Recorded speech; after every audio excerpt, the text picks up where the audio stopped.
In the heart of Indiana, nestled among quiet streets and rolling hills, lies the small town of Delphi, a place where time seemed to move a little slower, where neighbors greeted each other by name, and the sound of children's laughter echoed through the air. For generations, Delphi was a sanctuary of peace, untouched by the chaos of the outside world. But on a cold February day in 2017, that serenity was shattered. Two best friends, Abigail Williams and Liberty German, ventured out for a simple walk along the historic Monon High Bridge, a trail they had visited before, a place they knew well. They had no way of knowing it would be their last. As the hours ticked by and the sun dipped below the horizon, worry began to seep into the hearts of their families. Calls went unanswered. Messages were left unread. A frantic search was launched, with flashlights cutting through the dark woods and voices calling out their names. By morning, the unthinkable had happened. Abigail and Liberty were found, lifeless, along the banks of Deer Creek. The peaceful town of Delphi would never be the same. And then came the clues, almost too strange to believe. A grainy video of a man walking on the bridge, his steps deliberate, his posture menacing. A few chilling words captured on Liberty's phone. Down the hill. A voice that sent shivers down the spine of anyone who heard it. These fragments of evidence ignited a firestorm of questions. Who was this man? What did he want? And how could he vanish into thin air, leaving behind only heartbreak and confusion? This is the story of the Delphi murders, a case that has haunted investigators, baffled experts, and captivated the world. How could two innocent lives be taken in broad daylight, with their killer leaving behind such tantalizing yet elusive clues? Was he a stranger passing through, or someone who knew the town, who knew the girls? How did years pass without justice? And most haunting of all, was the answer hiding in plain sight all along? We shall unravel the chilling tale of Abigail Williams and Liberty German. We'll explore the timeline of their final day, the evidence that gripped a nation, and the startling arrest that left the community both relieved and shaken. Prepare yourself, because this is not just a story of tragedy. It's a story of resilience, mystery, and the relentless pursuit of truth. February 13th, 2017. For Abigail Williams and Liberty German, it was supposed to be a normal day, a day off from school thanks to an unusually warm winter afternoon. The two best friends, just 13 and 14 years old, were inseparable. Abby, the quieter of the two, loved art and photography. Liberty, or Libby as her friends called her, was outgoing and had a knack for making people laugh. They spent their morning together at Libby's house before deciding to head out on a short adventure. Their chosen destination, the Monon High Bridge Trail, a popular local hiking spot known for its scenic beauty and its centerpiece, the towering abandoned Monon High Bridge.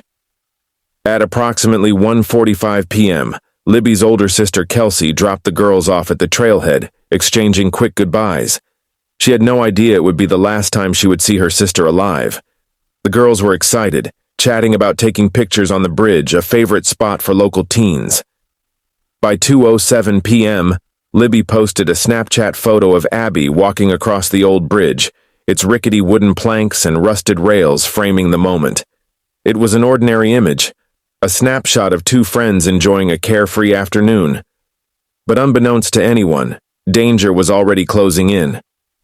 As the hours ticked by, concern began to grow. Abby and Libby were supposed to be picked up by a family member around 3:15 p.m., but they never showed. Calls to their phones went unanswered. Messages remained unread. At first, their families thought they had lost track of time, but as evening fell and darkness enveloped the woods, panic set in. A search party was quickly organized, with dozens of volunteers scouring the trails, calling out the girls' names into the cold night air. By morning, hope was beginning to wane. At 12:15 p.m. on February 14th, Valentine's Day, the unthinkable happened. Searchers discovered two bodies near Deer Creek, just half a mile from the Monon High Bridge. Law enforcement quickly cordoned off the area, confirming what everyone had feared. The bodies were those of Abigail Williams and Liberty German. The small town of Delphi, Indiana, was plunged into grief and horror. A sense of safety that had once defined the community was shattered in an instant. As investigators began piecing together what had happened, a disturbing narrative started to emerge. Libby, ever resourceful, had managed to capture a brief video on her phone before tragedy struck. It showed a man walking toward them on the bridge, his hands in his pockets, his movements deliberate and unnerving. His image was blurry, his face difficult to make out, but it was enough to send chills through anyone who saw it. Even more haunting was the audio clip recorded by Libby, just a few words spoken in a calm, commanding voice. "Down the hill." These words, simple yet ominous, would come to define the case, etching themselves into the memories of everyone who followed the story. Despite the evidence, a video, an audio recording, and a crime scene, the case quickly grew cold. Investigators released a sketch of the suspect, a middle-aged man with a goatee and a cap, hoping someone might recognize him. Tips flooded in from across the country, but none led to a breakthrough. Months turned into years, and the community was left grappling with an agonizing question. How could a killer walk freely among them? During this time, the families of Abby and Libby became the faces of a movement. They attended press conferences, organized fundraisers, and kept the girls' memories alive, refusing to let the case fade into obscurity. Their strength inspired not just Delphi, but an entire nation. Yet, the haunting footage of the suspect and the cryptic voice remained at the center of the mystery, a puzzle that no one could seem to solve. In 2019, investigators released a new sketch of the suspect, a stark departure from the first. This time, the image depicted a younger man with short hair and no facial hair. The shift in focus reignited public interest and speculation. Was this a completely different person, or had the earlier sketch been a misdirection? Theories ran rampant. Was the killer someone passing through, or could he be a member of the very community searching for justice? The unsettling possibility that he was hiding in plain sight only deepened the town's unease. Throughout this period, the haunting question persisted. How could someone commit such a heinous act and leave behind so few clues?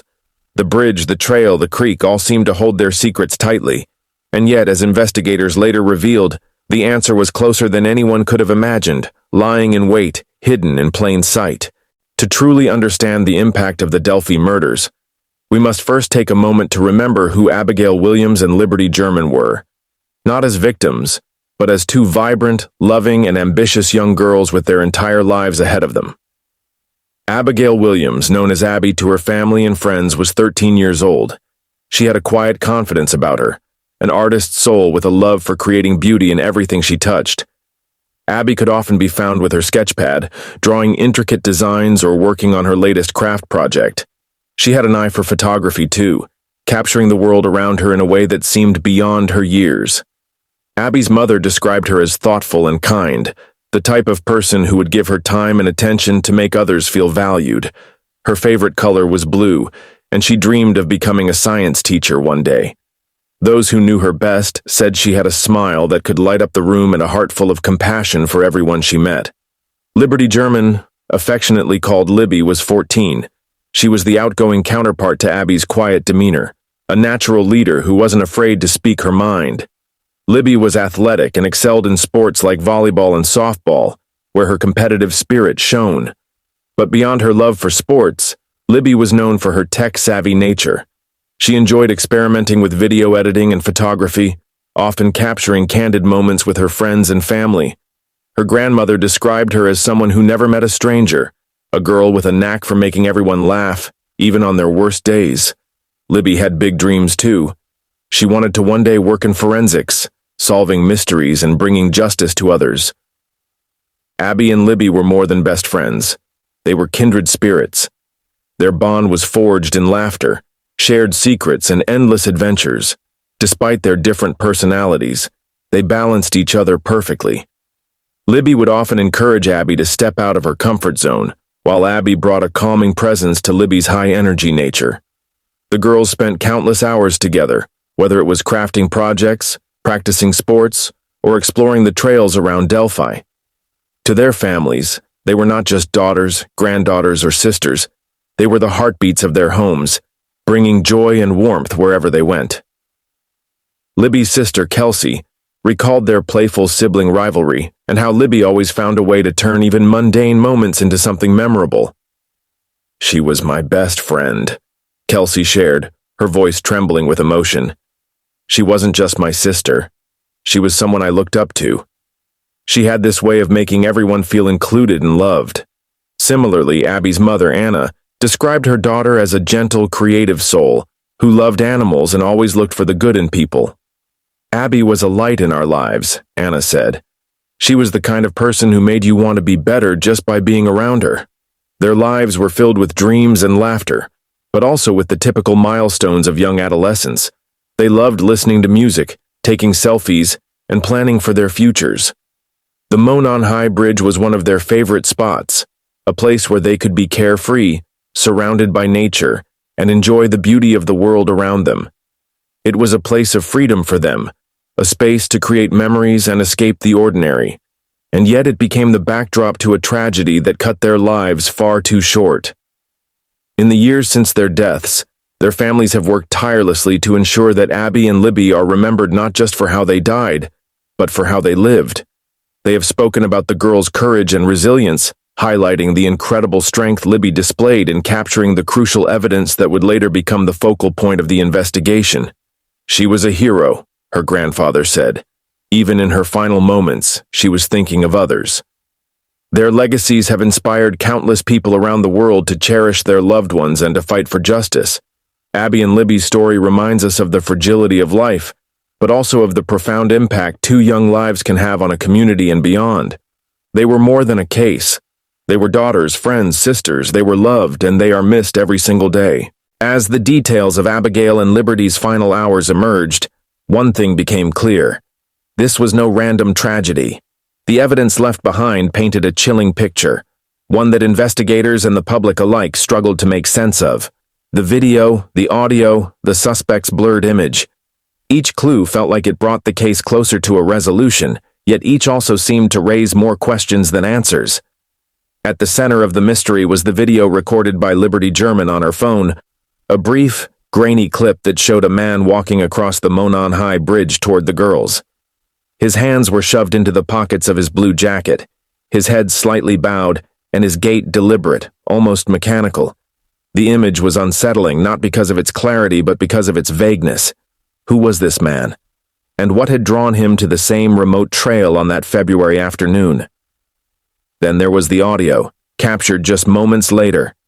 3 simple words. "Down the hill." The voice was calm, almost casual, but with an undertone that sent chills down the spine. The context was unclear, but the implications were horrifying. Investigators released both the video and the audio clip to the public, hoping someone might recognize the man's voice or identify him from his movements. Tips poured in from across the country, over 70,000 in the first year alone, but none led to a concrete breakthrough. Despite the public's eager involvement, the case seemed to hit a wall. Every lead was followed, every potential suspect scrutinized. Yet the identity of the man on the bridge remained a mystery. Investigators combed through digital footprints, searched homes, and interviewed individuals with any connection to the area. But time and again, they found themselves circling back to the same haunting question. How could someone leave behind such critical evidence and yet remain invisible? Theories began to emerge, each more unsettling than the last. Some believed the killer was a transient, someone passing through Delphi who had chosen the bridge at random. Others suspected he was a local, a person who knew the trails, the creek, and the habits of the community. The idea that the killer could be hiding in plain sight, attending vigils, or even participating in search efforts cast a dark shadow over Delphi. Trust began to erode as residents looked at one another with suspicion. Was it someone they knew? A neighbor? A friend? One of the most perplexing aspects of the case was the suspect's behavior. Why would he allow himself to be filmed? Why speak at all if he didn't intend to be caught? Some speculated that it was arrogance, that the man believed he was untouchable, that he would never be identified. Others suggested it was a calculated move, a way to confuse investigators or throw them off his trail. But as the years passed with no arrest, the chilling possibility grew stronger. What if he had succeeded in outsmarting everyone? In 2019, a new development added another layer of complexity. Investigators released a second sketch of the suspect, one that looked markedly different from the first. The new image showed a younger man, clean-shaven with sharp features, a stark contrast to the older, heavier man depicted earlier. The announcement reignited public interest and speculation. Why the change? Had investigators uncovered new evidence, or had the initial focus been wrong all along? The public was left grappling with the unsettling realization that even the clues they thought they understood might not be what they seemed. As years passed, the case took on a life of its own in the digital age. Online forums, social media groups, and amateur sleuths became deeply invested in solving the mystery. Theories spread like wildfire, some grounded in logic, others bordering on the absurd. Was the man on the bridge connected to other unsolved crimes in the region? Could there be more than one perpetrator? And most disturbingly, was the killer watching all of this unfold, reveling in the chaos he had created? Despite the noise, the families of Abby and Libby remained steadfast, focusing on their mission to keep the girls' memories alive and to push for justice. "We just want answers," Libby's grandmother said in an emotional plea. "We want to know why this happened and who took our girls from us." Their resilience inspired countless people, but the lack of progress weighed heavily on everyone involved. As the 5th anniversary of the murders approached, the haunting questions remained. How could such a small town with a population of fewer than 3,000 people hold a secret this dark? Why did it take so long to connect the dots? And perhaps most chilling of all, was the killer hiding in plain sight the entire time, blending into the fabric of the community, watching as investigators searched for him? After years of frustration, speculation, and heartbreak, a shocking announcement sent ripples through Delphi and beyond. In October 2022, law enforcement arrested Richard Allen, a 50-year-old local resident, in connection with the murders of Abigail Williams and Liberty German. For a community that had waited over half a decade for answers, the news was both a relief and a revelation. But as details emerged, the arrest raised as many questions as it answered. Richard Allen was no stranger to Delphi. A married father who worked at a local CVS pharmacy, he was described by many as quiet, unassuming, and polite, a man who blended seamlessly into the fabric of the small town. Allen had lived in Delphi for years, raising his family and leading what appeared to be a normal, uneventful life. He even developed photographs for grieving family members in the days following Abby and Libby's murders, further cementing his image as an ordinary, helpful member of the community. But this arrest shattered that perception, leaving those who knew him grappling with disbelief and betrayal. The connection between Allen and the case was initially unclear, but investigators revealed that a crucial piece of evidence had been overlooked. A firearm owned by Allen, a .40 caliber pistol, was allegedly tied to an unspent bullet found near the crime scene. Ballistics analysis reportedly confirmed that the bullet had cycled through Allen's gun, linking him to the site where the girls were discovered. This finding, along with unspecified witness statements and other evidence, led to his arrest. In the probable cause affidavit released months later, new and disturbing details began to surface. Witnesses placed Allen on the Monon High Bridge Trail on the same day the girls went missing. He reportedly admitted to being there during police interviews, but claimed he had seen no one and left without incident. Investigators also noted that Allen's appearance bore a striking resemblance to the infamous video and sketch of the suspect. Yet despite these red flags, he had remained under the radar for years, a fact that left many questioning how such a pivotal lead could have been missed for so long. Law enforcement faced scrutiny over the timeline of the investigation. How could a man who lived just a few miles from the bridge, who had been interviewed early in the case, escape serious suspicion for so many years? Some speculated that the sheer volume of tips, over 70,000, had overwhelmed investigators, causing critical information to get buried. Others suggested that Allen's unremarkable demeanor and cooperative attitude had deflected attention away from him. Whatever the reason, his ability to avoid detection for so long only deepened the mystery. Despite the arrest, many key questions remain unanswered. What was Allen's motive? Did he act alone, or was there someone else involved? The crime scene, described by law enforcement as complex, has led some to theorize that more than one person may have been present. If Allen was indeed the man on the bridge, what drove him to commit such a heinous act? And perhaps most disturbingly, why did he allegedly choose Abigail and Liberty as his victims? These are the questions that continue to haunt the families, the community, and those following the case worldwide. Expert commentary has added layers of complexity to the narrative. Criminal profiler John Kelly described the case as highly unusual, noting that the killer's behavior, allowing himself to be filmed and recorded, seemed both brazen and careless. "This is someone who believed he wouldn't get caught," Kelly explained. "But the fact that he evaded justice for so long suggests a level of cunning that's hard to reconcile with the evidence we have." Forensic analysts have also weighed in, highlighting the significance of the bullet and its potential to be a key piece of evidence in securing a conviction. Yet, they caution that circumstantial evidence alone may not be enough, especially in a case as complex as this. Journalists and true crime enthusiasts have also played a role in dissecting the developments. Some have praised law enforcement for their perseverance and dedication, while others have criticized the initial handling of the investigation, arguing that missed opportunities allowed the killer to remain free for far too long. Theories continue to circulate online, with some questioning whether there might still be an accomplice or another suspect yet to be identified. For the families of Abigail and Liberty, the arrest of Richard Allen is a step forward, but it is far from the end of their journey. "We've waited so long for this moment," Libby's grandmother said in a tearful statement. "But there are still so many unanswered questions. We need to know why this happened. We need to know the truth."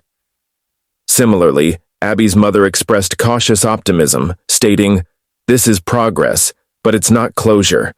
Until we have all the answers, our fight for justice isn't over." As the legal proceedings unfold, the case remains shrouded in uncertainty.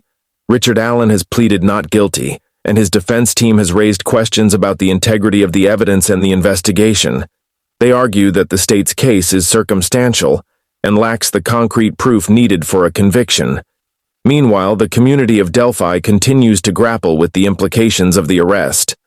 Was the man they had passed on the street, the man who developed their photos, truly capable of such unspeakable acts? And if so, what does that say about the darkness that can hide behind even the most ordinary of facades? The arrest of Richard Allen has brought a semblance of resolution to a case that has baffled and tormented so many, but it has also left an unsettling reminder. Even with someone in custody, the full truth may still be just out of reach. The Delphi murders remain a puzzle with missing pieces, a story of tragedy, resilience, and unanswered questions that continues to captivate and confound in equal measure.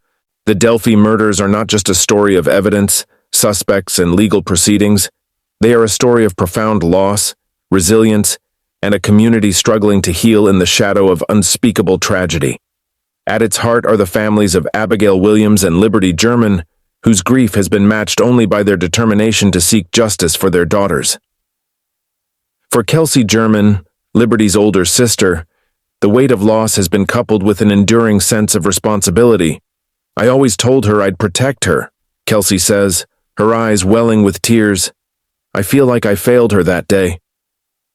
Despite the pain, Kelsey has become an outspoken advocate for keeping the case in the public eye, using social media and speaking at events to ensure Abby and Libby are never forgotten. The family's resilience has inspired many, but the search for answers has also taken a toll on the community. "This isn't just about the girls," one neighbor explains, standing outside her home in Delphi. "It's about all of us. We've lost our sense of safety. Everyone looks at each other differently now." Law enforcement officials, too, have felt the strain of the case's complexity. Retired Indiana State Police Sergeant John Carter reflects on the early days of the investigation. "We knew we had something unique here, a case that would take every resource, every bit of determination we had. But nothing could prepare us for the frustration of hitting dead end after dead end." The release of the audio clip and video footage of the suspect added another layer of emotional intensity.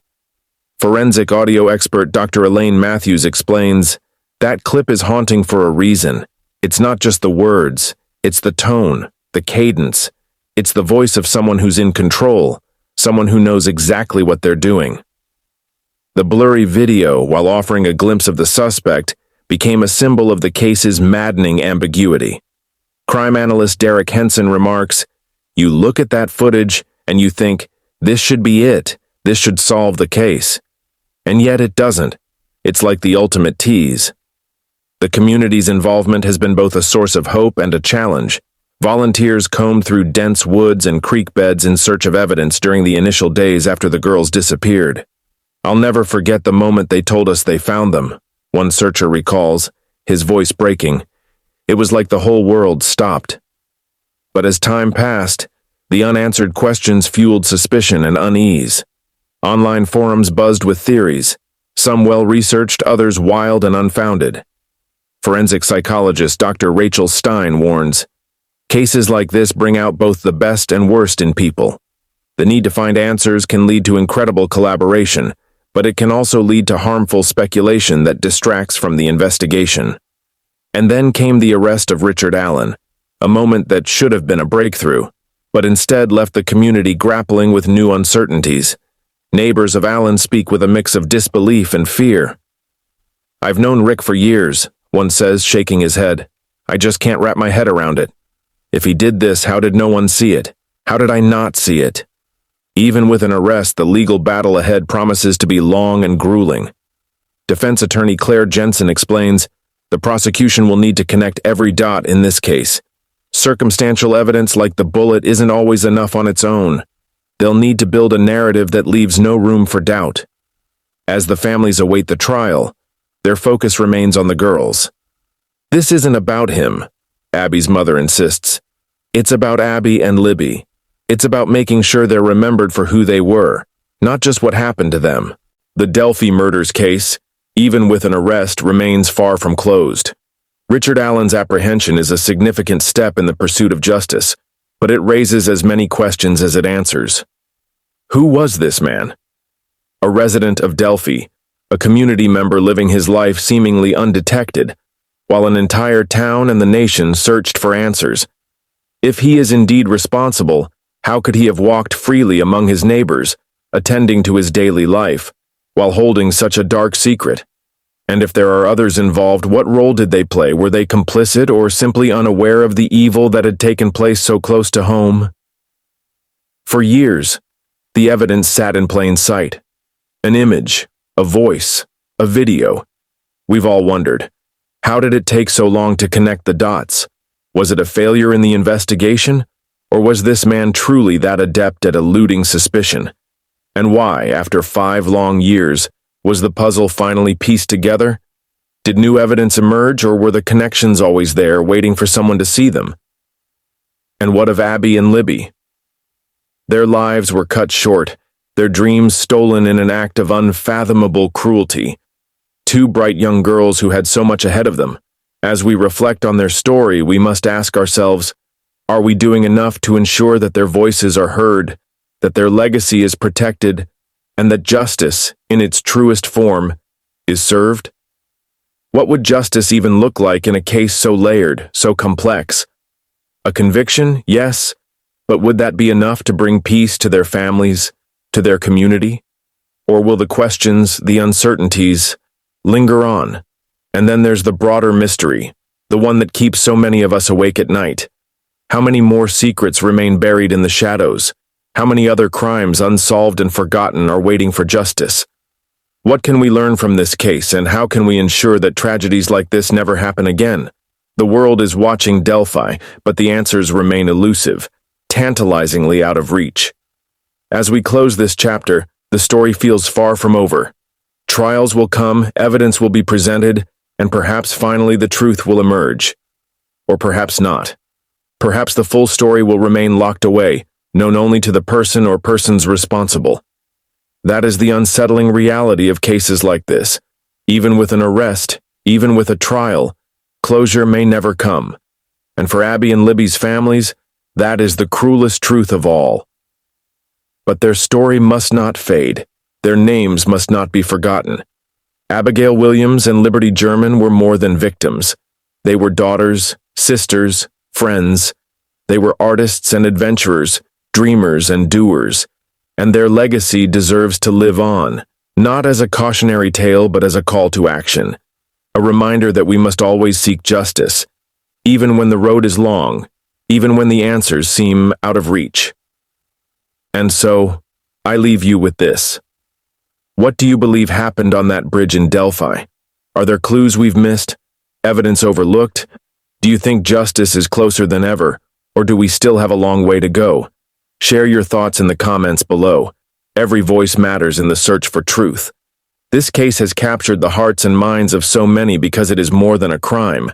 It is a story of innocence lost, of resilience in the face of unimaginable grief, and of a community's unwavering demand for justice. It is a reminder that even in the darkest moments, we must hold on to hope. Hope that one day, the full truth will come to light, and the memory of Abby and Libby will not be overshadowed by the tragedy that took them, but honored for the lives they lived. Thank you for joining us in this journey through the haunting story of the Delphi murders. Let us keep asking questions, keep seeking answers, and above all, keep their memory alive.